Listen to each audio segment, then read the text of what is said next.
살아계신 하나님의 말씀은 에스더 4장 13절에서 17절 말씀이며 구약 754페이지입니다. 모르드게가 그를 시켜 에스더에게 회답하되 너는 왕궁에 있으니 모든 유다인 중에 홀로 목숨을 건지리라 생각하지 말라. 이때에 내가 만일 잠잠하여 말이 없으면 유다인은 다른 데로 말미암아 노임과 구원을 얻으려니와 너와 내 아버지 집은 멸망하리라. 내가 왕후의 자리를 얻은 것이 이때를 위함이 아닌지 누가 알겠느냐 하니 에스더가 모르드게에게 회답하여 이르되 당신은 가서 수산에 있는 유다인을 다 모으고 나를 위하여 금식하되 밤낮 3일을 먹지도 말고 마시지도 마소서. 나도 나의 시녀와 더불어 이렇게 금식한 후에 규례를 어기고 왕에게 나아가리니 죽으면 죽으리이다 하니라. 모르드게가 가서 에스더가 명령한 대로 다 행하니라. 아멘. 이렇게 하만의 신분이 상승되고 높아지자 모든 신하들은 그에게 무릎을 꿇고 절함으로써 특별한 경의를 표하였습니다. 그런데 문제는 대궐문 앞에 있는 문지기인 모르드게는 하만에게 무릎을 꿇지도 않고 절하지도 않았다는 것입니다. 이때에 한 신하가 하만에게 절을 하지 않는 그 이유를 묻자 모르드게는 자신이 유대인이라는 사실을 밝혔습니다. 그러자 그 신하는 이 사실을 하만에게 알렸고 이 사실을 알게 된 하만은 실제로 절하지도 않는 모르드게의 모습을 보면서 매우 분노하였습니다. 그래서 모르드게를 죽이고자 하다가 그가 유대인이라는 사실을 알고선 더욱 분개하여서 모르드게뿐만 아니라 유대 민족 전체를 죽여야 하겠다라고 결심을 하였습니다. 그는 포로로 끌려온 하찮은 유대인에게 모욕을 당했다는 생각에 엄청난 복수를 계획하였습니다. 그리고 하만은 유대인들을 죽일 시간을 정하기 위해서 부르를 사용하였습니다. 부르는 제비 뽑는 것을 의미하는데 하만은 이 제비를 뽑음으로써 거사일을 결정했습니다. 하만은 첫째 달, 여기 성경에서는 니산월로 나오는데 1년 12달 가운데 니산월인 첫 번째 달에 제비 뽑기를 했는데 그 제비가 언제 뽑혔냐면은 12월 달인 아달월에 뽑혔다는 것이지요. 그러니까 거사를 12월 달에 해야 되겠다 하고 제비 뽑은 거에 따라서 자기가 결정을 하고 마음을 먹었습니다. 이에 하만은 거사일을 정하고 왕을 찾아갔습니다. 찾아간 이유로는 자신의 음모를 왕에게 말하고 재가를 얻고자 했던 것입니다.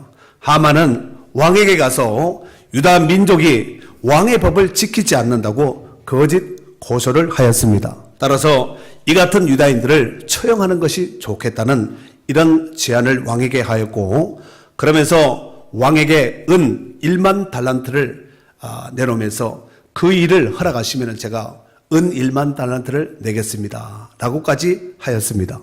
왕은 하만의 숨겨진 음모도 제대로 모른 채 그의 제안을 그대로 받아들였습니다. 그리고 자신의 권력을 상징하는 인장반지를 빼어서 하만에게 넘겨주었습니다. 이로써 유대인들의 대적인 하만은 무제한의 권력을 소유하게 되었습니다. 이에 하만은 즉시 왕의 이름으로 전국에 조서를 쓰고 전국에 조서를 보내어서 방을 붙이게 했습니다. 이 조서는 다양한 언어들로 번역되어서 각도에 보내졌는데 이 조서에는 12월 13일에 각 도에 살고 있는 유대인들은 남녀노소를 불문하고 다 죽여버리라는 진멸하는 왕의 명령이 담겨져 있고 거기에 왕의 도장까지 땅 찍혀 있는 이런 조서였습니다. 뿐만 아니라 유다인들의 재산까지도 탈취하고 몰수하도록 했습니다. 왕의 조서를 받은 각도의 방백들은 하만의 명령대로 잔인한 살상을 준비하였습니다. 그들은 오직 12월 13일을 기다리며 근 1년간을 철저하게 준비하였습니다. 하만의 조서는 이내 온 수산성에 퍼지게 되었습니다. 그리고 얼마 후에 모르드게도 하만이 꾸민 이 끔찍한 음모를 알게 되었습니다. 모르드게는 자신의 옷을 찢으면서 굵은 베옷을 입고 머리에 죄를 뒤집어 쓰면서 대궐 문 앞에서 대성통곡하였습니다. 그러던 어느 날 에스더는 시녀와 내시를 통하여서 모르드게가 대궐 문 앞에서 굵은 베옷을 입고 대성통곡한다는 소식을 듣게 되었습니다. 이에 에스더는 무슨 연유로 모르드게가 그와 같은 행동을 하는지 알 수 없어서 안타까운 마음으로 새 옷을, 좋은 옷을 준비하여서 이제 사람에게 인편에 보내어서 바꿔 입도록 권유하기 위해서 옷을 보냈습니다. 하지만 모르드게는 에스더의 호의를 거절하고 입지 않았습니다. 그러자 에스더는 모르드게에게 피치 못할 사정이 있음을 알고 내시인 하닥에게 모르드게에게 보내서 무슨 일이 일어났는지, 무슨 일로 그렇게 하는지 자세한 연유를 알아보도록 지시하였습니다. 이에 내시인 하닥이 에스더의 명을 받들어서 모르드게에게 찾아갔습니다.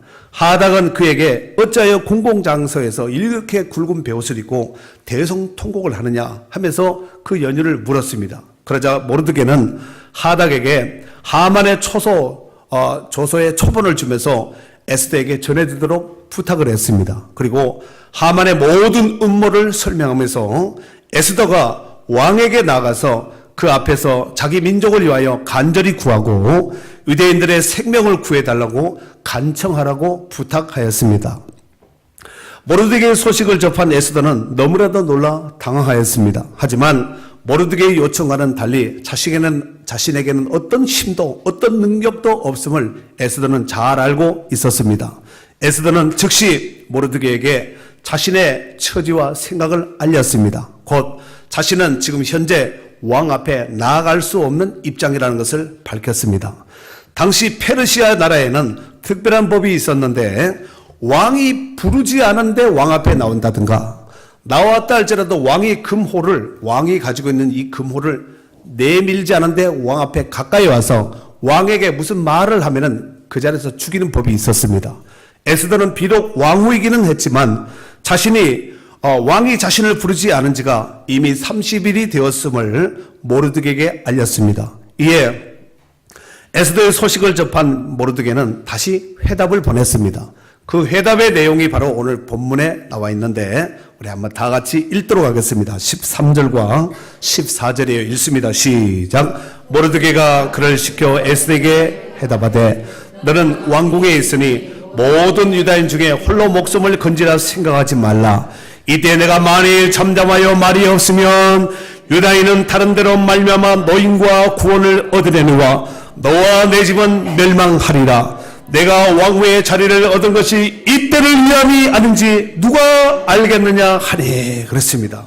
여러분, 이 내용은 비록 에스더가 아니라 할지라도 모르드게가 그 생각한 거죠. 이렇게 에스더에게 회신을 보내면서 비록 에스더가 아니라 할지라도 하나님은 분명히 유대인들을 구원해 주시리라는 확신을 갖고 있었습니다. 하지만 에스더가 자신에게 주어진 지휘를 통하여서 민족을 구원하는 이 책임을 회피한다면 에스더와 그 집은 반드시 심판받으리라고 엄중하게 경고하고 있습니다. 동시에 에스더도 유대인이기에 하만의 음모에서 벗어날 수 없으므로 하만에게 죽든지 아니면 하만에게 나아감으로써 죽든지 선택을, 왕에게 나아감으로 하만에게 죽든지 아니면 왕에게 나가서 자신의 입장을 간척해서 유대인들의 유다 민족을 살리기 위해서 죽음을 각오하고 나가든지 둘 중에 하나를 선택하라고 하였습니다. 그래서 가만히 있어서 죽음을 볼 수 없는지라 결국은 모르드게는 이 에스더에게 이런 부탁을 하면서 회신을 보낸 것입니다. 여러분, 그러면서 이런 말을 했지요. 이때를 위해서 하나님께서 왕후 너 에스더를 세운 것인지 누가 알겠느냐. 너의 역할을 좀 잘해줬으면 좋겠다 하고 부탁을 했지요. 이에 모르드게의 권고를 들었던 에스더는 돌아가서는 현실적인 상황을 잘 직시하고 모르드게에게 이렇게 회신의 편지를 보냈습니다. 그 내용이 바로 15절과 16절에 있습니다. 다 같이 읽도록 하겠습니다. 에스더가 시작. 에스더가 모르드게에 해답하여 이르되 당신은 가서 수산에 있는 유다인들을 다 모으고 나를 위하여 금식하되 밤낮 3일을 먹지도 말고 마시지도 마소서. 나는 나의 시녀와 더불어 이렇게 금식한 후에 규례를 어기고 왕에게 나아가리니 죽으면 죽으리이다 하니라. 아멘. 여러분, 에스더가 3일 금식 이후에 왕의 부름이 없었음에도 불구하고 왕에게 담대히 나갔습니다. 그런데 뜻밖에도 아수에로 임금님이 에스더에게 금호를 내밀면서 반갑게 맞이해 주었습니다. 그리고 한 번도 아니고 두 번씩이나 하만과 함께 왕의 잔치 자리에 초대를 받았고, 또 초대한 그 자리에서 왕이 에스더에게 묻습니다. 그대의 소원이 무엇이냐라고 말을 하면서 물었을 때 에스더가 울면서 이렇게 대답을 했습니다. 왕이시여, 저를 살려주세요 라고 말을 했습니다. 깜짝 놀란 왕은 누가 너를 죽이려고 하느냐 라고 하자 바로 이 하만이 나와 내 민족을 다 죽이려고 합니다 라고 말을 보고를 했지요. 이에 화가 난 왕이 잠시 밖에 나갔다가 다시 들어와 보니 하만이 에스더가 의자에 앉아있는 그 에스더 앞에 무릎을 꿇고 에스더 앞에 엎드려서 살려달라고 강청을 하고 애원을 하고 있는 그 모습을 보고 에스더 아수르 임금님이 노를 바라면서 이놈이 이제는 내 앞에서 왕후를 강간까지 하려고 하느냐 하면서 처형 명령을 내렸습니다. 결국 하만은 모르드게를 죽이려고 세워놓은 50규빗 장대, 한 규빗은 50cm니까 50규빗이면은 5, 25면은 25m입니다. 25m면은 아파트 한 거의 한 10층 높이가 되지 않겠나. 높이가 그만큼 높았다는 것은 하만이 모르드게를 죽이려고 그만큼 각오를 하고 결심을 굳게 했다는 것을 알 수가 있습니다. 결국은 자기가 달려 죽고 하만의 10아들도 죽고 죽을 수밖에 없었던 유대인들은 오히려 살아나게 되었다는 것입니다. 이로 말미암아서 유대의 기념절기가 생겼으니 바로 부림절이라는 절기가 생기게 된 거예요. 부르라는 것은 제비를 뽑다 이런 뜻인데 거기에 어원을 두어서 바로 부림절이라는 절기가 생겨나게 되었다는 것입니다. 사랑하는 성도 여러분, 여기서 우리가 묵상해 보아야 될 것이 있습니다. 즉 여기서 왕은 하나님입니다. 아수의 임금은 하나님을 상징하고 하만은 악한 원수마귀요 에스더는 예수 그리스도를 예표한 사람입니다. 우리는 죄로 말미암아서 죽을 수밖에 없는 죄인입니다. 하지만 죽음으로써 나아갔던 예수 그리스도의 보혈의 공로로 의지하여서 바로 우리가 살아나게 된 줄로 믿습니다. 에스더가 왕에게 나아갔듯이 우리가 예수 그리스도의 이름으로 나아감으로써 멸망과 심판의 자리에서 생명과 구원의 자리로 옮겨지게 된 줄로 믿습니다. 사랑하는 성도 여러분, 지금 우리가 살고 있는 이 한반도는 심각한 위기에 빠져 있습니다. 우리만 감각이 떨어져 있지 나라 밖에서는 전쟁이 바로 터지기 일보 직전이라는 것을 직시하고 많은 사람들이 근심하며 걱정하는 나라들이 한두 나라가 아니라는 것을 여러분이 아마 잘 알고 있을 줄로 생각이 됩니다. 하지만 우리는 그렇게 생각합니다. 전에도 그랬듯이 이러다가 말겠지 하며 별 감각을 느끼지 못하면서 살아가고 있다는 것입니다. 어제 아침에도 북한에서 미사일 한 발을 쏘았습니다. 언론에서는 발사 후 2, 3분 만에 공중 폭발로 터져버린 불발탄이라고 하였지만 다른 언론에서는 북한이 미국의 압력으로 인하여 제6차 핵실험을 하지 못함으로써 공중에서 핵폭탄이 터지게 하여 더 많은 살상 효과를 내게 하는 훈련을 하였다고 보고하였습니다. 여러분도 잘 아시다시피 다음 주 화요일 날은 5월 9일은 대선이 있는 날입니다.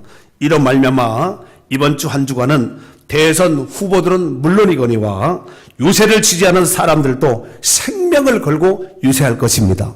우리가 여기서 대선 후보자들의 공약사항을 좀 더 자세하게 볼 필요가 있다고 생각합니다. 아마 여러분 집에 투표권을 가진 유권자들에게는 이런 아마 공문서가 다 왔으리라고 생각합니다. 저도 지난 주간에 이걸 이제 칼로 잘 이쁘게 잘라서 이렇게 열어보았는데 보니까 대선 주자들이 총 15명인데 그 가운데 이제 쫙 해서 대선 후보자들이 명단이 이렇게 딱 프로필과 함께 자기 공약 사항을 해서 이렇게 보냈는데 이제 어떤 사이트에 보니까 제19대 대선 공약 이제 유력 후보자 명단이 이렇게 세 사람이 이렇게 한번 띄워보세요.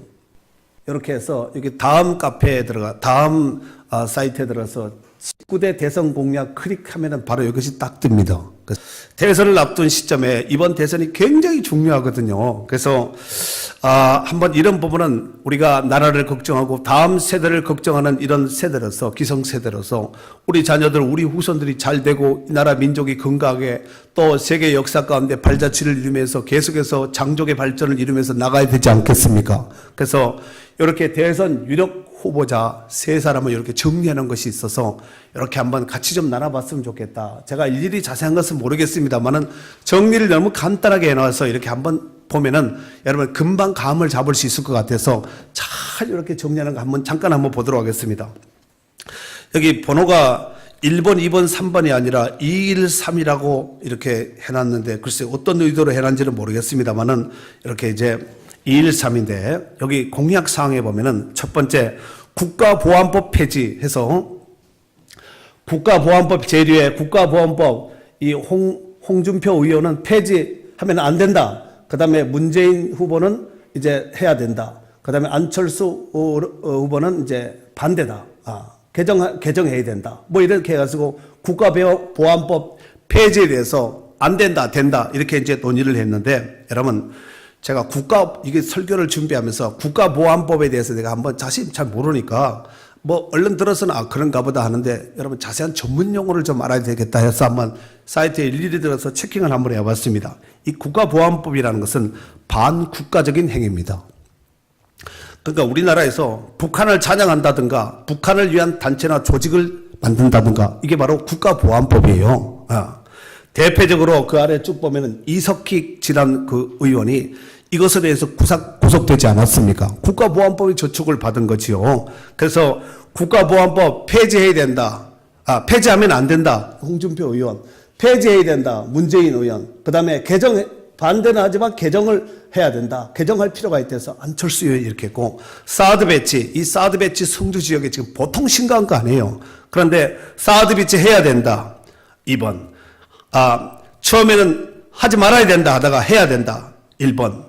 그 다음에 해야 된다 하다가, 안 된다 하다가 해야 된다. 그러니까 세 사람이 다 나중에는 이제 해야 된다로 이제 일치했고, 개성공단 금강산 관광 개재 재개, 홍준표 의원 안 된다. 개성공단 하면 안 된다.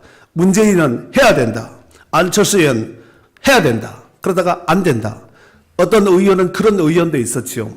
개성공단을 우리나라 최고의 공단인 울산공단 아시죠? 울산, 포항제철 같은 것을 10배인가 20배를 그쪽에다 개성공단을 해야 된다는 거예요. 여러분, 개성공단을 글쎄 시대가 어떻게 흘러간지 모르겠습니다만 다음 시대는 어떻게 흘러갈지 모르겠지만 여러분 개성공단 오픈해서 좋은 것도 많았지요. 그러나 궁극적으로는 그 개성공단은 북한 땅에 세우는 거예요. 북한은 사회주의 집단이기 때문에 놓고 나가라. 살려면은 다 놓고 나가. 아무것도 목숨만 빠져나가라 하면 할 말이 아야 소리 하지 못하고 나와야 됩니다. 지난번에 보지 않았어요?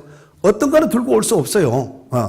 결국은 이것이 북한을 이롭게 하고 또 북한의 근로자들 남한에 해가지고 우리나라의 기술과 북한의 어떤 그 노동력을 해서 좋은 물건을 양질의 물건을 만들면은 그 어떤 세계적인 시장보다 가장 이게 어떤 경쟁력이 있는 이런 장소다 해서 이렇게 하는데 지금 분위기로 봐서는 그것이 아니죠. 그리고 남한의 전술핵 비치, 다시 말해서 핵폭탄 우리 가져야 된다. 홍준표 의원은 가져야 된다.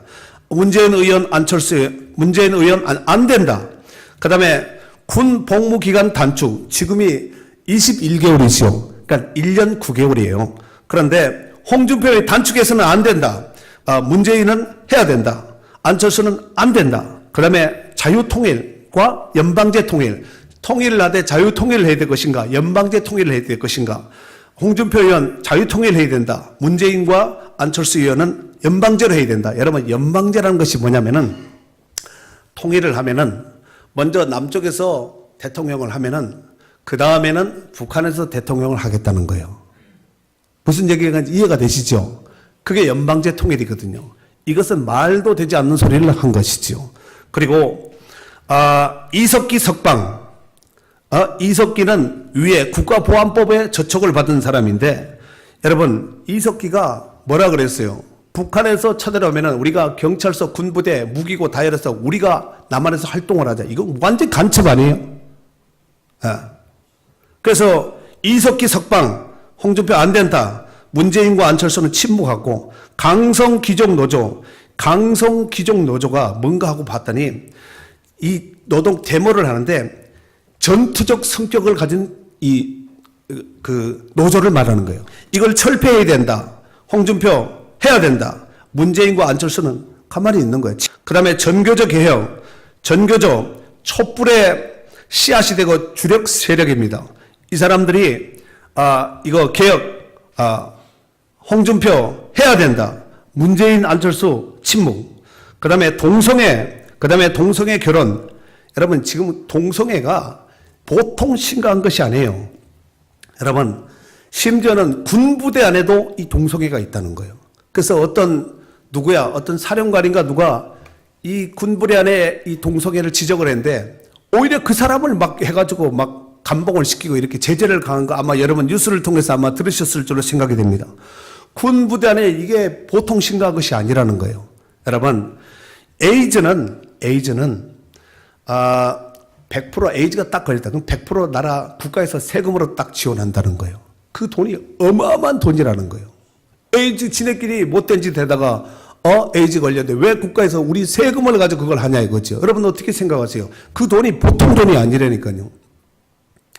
한 사람 앞에 몇 억이 들어가는 거예요. 그러면 에이즈 걸린 사람이 10,000명이면 어떻게 되겠어요? 10만 명이면 어떻게 되겠어요?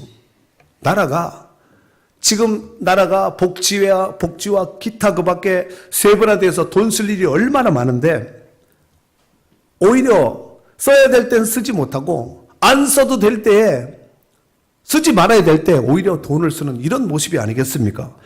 그 다음에 동성애 결혼, 홍준표 안 된다. 그 다음에 문재인 된다 했다가 안 된다 했다가 안철수는 된다고 또 이렇게 얘기한 거예요. 여러분, 제가 정치하는 사람도 아니고 최소한 우리가 믿는 성도로서 이 정도 기본은 알고 우리가 투표를 해야 되지 않겠나. 그냥 내 고향이라고, 혈연이라고, 학연이라고, 지연이라고 이렇게 말하면은 이건 보통 심각한 일이 아니거든요. 그렇지 않겠습니까? 여러분, 우리는 하나님을 경외하는 자들로서 우리 시대에 주어진 과제들을 우리가 감당을 하셔야 됩니다. 특별히 대한민국이 좌경화되어서 북한으로 넘어가는 일이 없도록 우리가 막아야 됩니다. 크게 아멘 합시다.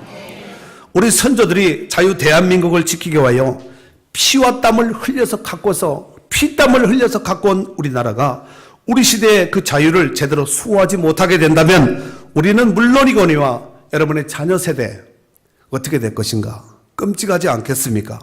여러분도 잘 아시다시피 북한은 공산국가입니다. 그리고 철저하게 유물론 사상을 가지고 있습니다. 북한은 종교의 자유가 없고 신을 인정하지 않습니다. 지금으로부터 약 100년 전까지만 해도 평양은 동방의 예루살렘이라고까지 하는 정말 이렇게 믿음 좋은 사람들이 평양에 많았습니다. 하지만 김일성이 집권하고 난 뒤에 얼마 되지 않아서 기독교인들을 말살시켜 버렸습니다. 그로 말미암아 북한에는 기독교인들이 없다. 그 시대에 김일성이 집권하던 그 시대에 발표했습니다. 그렇다면 그들은 다 어디로 갔을까요? 모두 처형되고 말았습니다. 북한은 종교의 자유가 없는 나라입니다. 그들의 신과 종교는 김일성이요, 김정일이요, 김정은이가 바로 신이요, 종교입니다. 남한이 공산화되면 교회는 다 사라지고 말 것입니다. 목사와 성도, 저와 여러분은 다 처형되고 말 것입니다. 그러므로 지금 우리에게 중요한 과제는 경제도 중요하지만 그보다 더 중요한 것이 안보가 가장 중요하리라 생각됩니다. 나라가 없는 국가, 나라가 없는 가정, 나라가 없는 교회, 나라가 없는 직장, 나라가 없는 미래는 다 소용이 없습니다.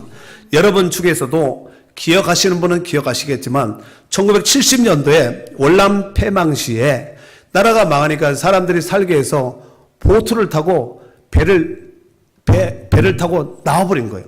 배가 물결 따라 바람 따라 배가 움직이고 이래 살기 위해서 배를 타기는 탔지만 이 보트 피플 이 사람들을 받아주는 사람이 없는 거예요. 오히려 들어오면 총뿌리를 대고 들어오면 사살해버린다. 안 받아주는 거죠. 그리고 얼마 전에 시리아라는 나라가 이제 공습을 받고 폭격을 받았을 때 많은 사람들이 배를 타고 이 나라 저 나라 기웃기웃했지만 받아주질 않는 거예요. 받아줌을 받지 못한 배는 결국은 파도에 휩쓸려서 물고기 밥이 되고 바다에 수장돼 다 죽은 거 여러분 아시잖아요. 만약에 북한에 핵과 미사일이 없다면은 성주 지역에 사드 배치할 필요 없어요.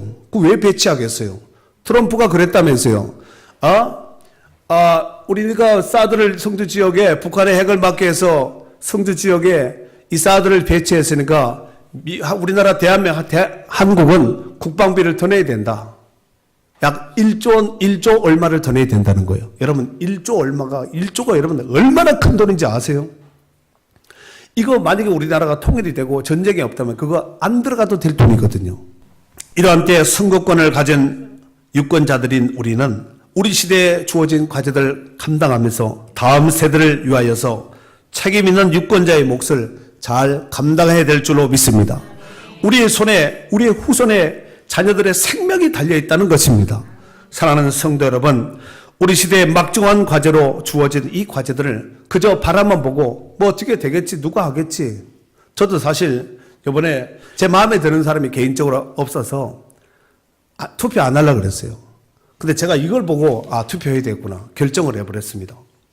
여러분, 이런 국가 안보가 위협을 당하고 있는 이런 시대, 이런 시점에 이것뿐 아니라 소수인권법을 포함한 각종 사회 악을 끼치는 나라를 망하게 하는 여러 가지 악법을 통과시키겠다는 이런 후보자들도 있다는 것입니다.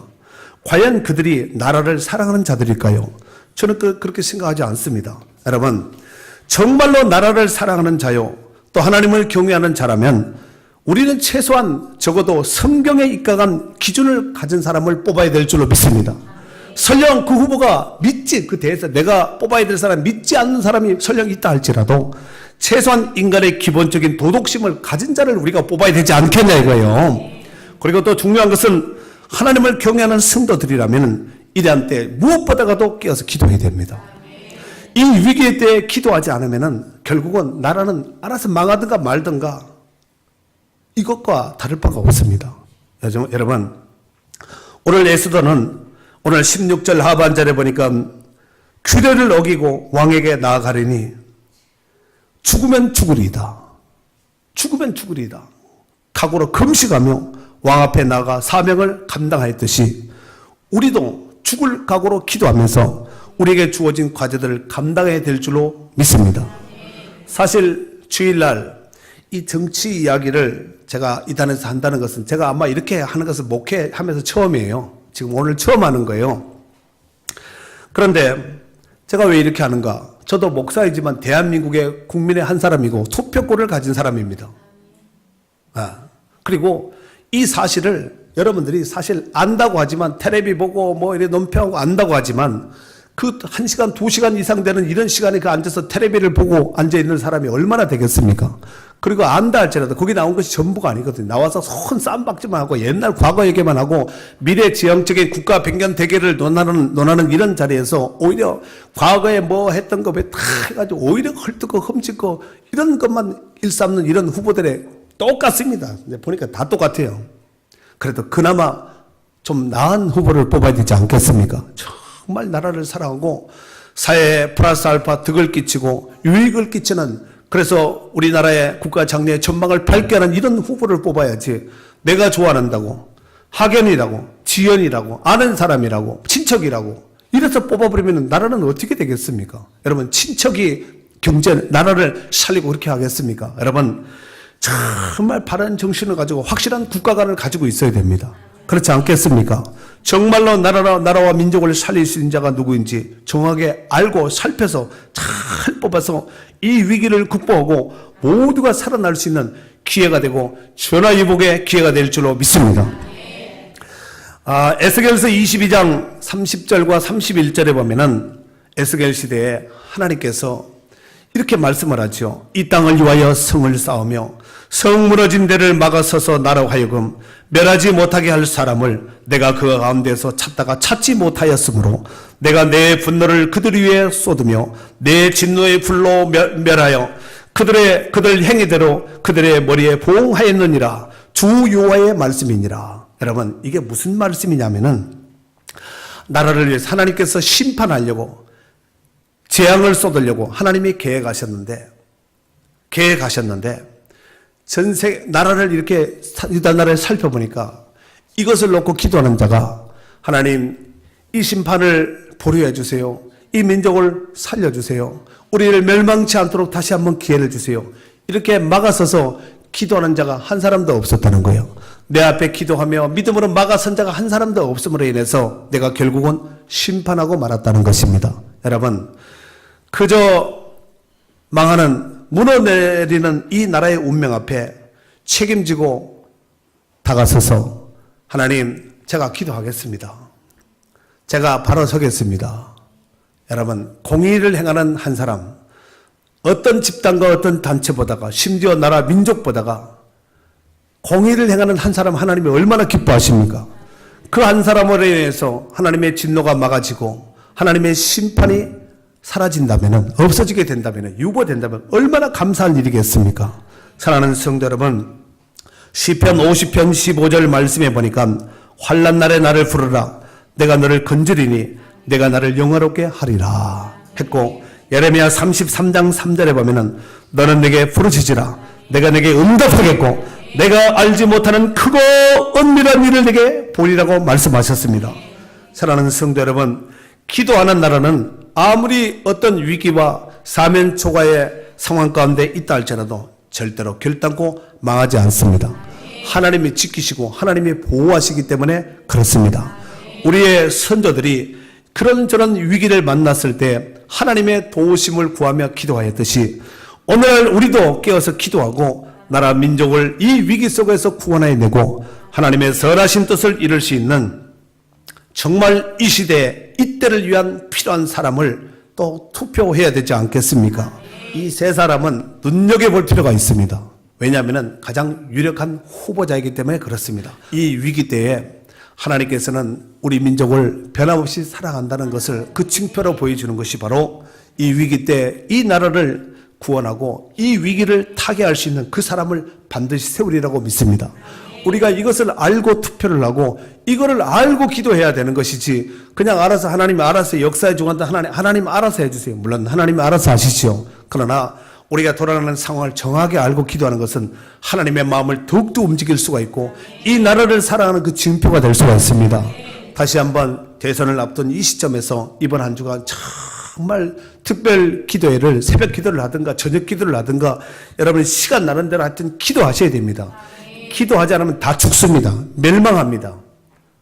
명심하시고 오늘 에스더가 여러분 얼마든지 왕후의 권위를 가지고 왕 앞에 왕이지만 자기 남편 아니에요. 얼마든지 나갈 수 있음에도 불구하고 그런 규례가 있음으로 해서 한 번은 나가지 못했다는 거예요. 그러나 이런 위기적인 상황 가운데 이제 중보기도를 부탁하고 오히려 금식하면서 내가 죽으면 죽으리다 이런 각오로 나갔더니 하나님께서 아수에르 임금의 마음을 감동하시고 마음을 열어주고 악한 이 원수마귀 같은 이 하만을 처단케 하셔서 모르드게를 포함한 에스더를 포함한 유다 모든 민족이 살아나게 되었다는 거예요. 이 살아나는 역사가 기도하는 자에게 정말 죽으면 죽으리다 하면서 하나님 앞에 하나님을 의지하고 나가는 이 민족 가운데 함께 하시기를 주의 이름으로 축원합니다.